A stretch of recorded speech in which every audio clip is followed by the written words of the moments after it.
Amelia Earhart is probably the most famous female pilot in history, due both to her aviation career and her mysterious disappearance.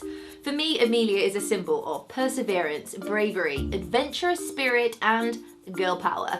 I want to get to know this incredible woman a little bit better so I can share her story, and to do that, I'm going to be taking a little look at the contents of her bag. On May 20th, 1932, Amelia Earhart became the first woman and second person to fly non-stop solo across the Atlantic Ocean. This impressive feat made her an instant worldwide sensation, which leads me on to her bag. Following her success, Amelia became the face of multiple endorsements and was actually one of the first celebrities to be used in mass marketing. And she designed her own line of lightweight, plywood canvas covered luggage, which also came with an Amelia Earhart key. And this was a nice little touch because it led some people to dream that they actually possessed her own aircraft key. But what's inside the bag and what can its content tell us about Amelia and her amazing life story? As a young girl, Amelia defied conventional feminine behaviour,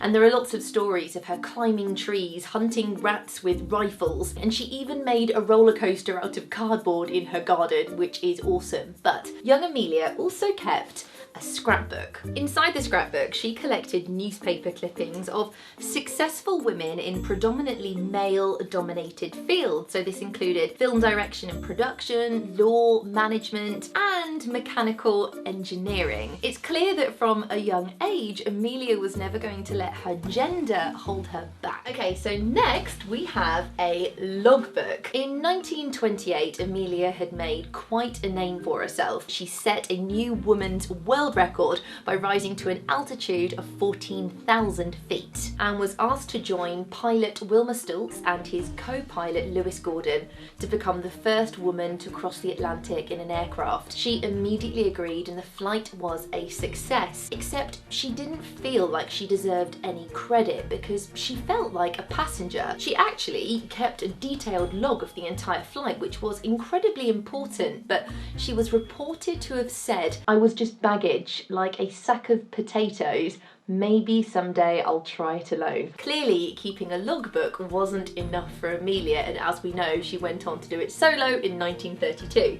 But next up, we have a thermos flask of hot cocoa. Now, after she crossed the Atlantic in 1935, she became the first person to fly solo across the Pacific Ocean from Honolulu to Oakland, and during the flight she got chilled, so she had a cup of hot chocolate. She told reporters that it was probably the most interesting cup of cocoa she'd ever had, sitting 8,000 feet above the Pacific Ocean completely alone. I put this in the bag because I like to think that it might have been something she always flew with from that moment on. Next in our bag of tricks, we have various items of clothing.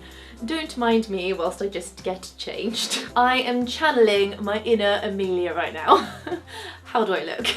Alongside her luggage, Amelia became one of the world's first women celebrity fashion designers and designed her own line of clothing. As a pilot, her first designs included big baggy trousers, zipper tops with huge pockets because this was her uniform, but her clothing line was feminine, budget friendly and practical. She was actually the first person to introduce separates, so you didn't have to just buy a suit all in one size. You could buy different size tops to bottoms to accommodate all shapes and sizes, which just seems so obvious now. So well done, Amelia, you legend. But she was very statuesque and she modelled for Vogue, and she even went on to become Cosmopolitan's first and probably only aviation editor. One piece of clothing, however, it was actually a brown and white scarf, holds a much sadder story. Just before her 40th birthday, Amelia decided it was time for her final challenge. She wanted to become the first woman to fly around the world. So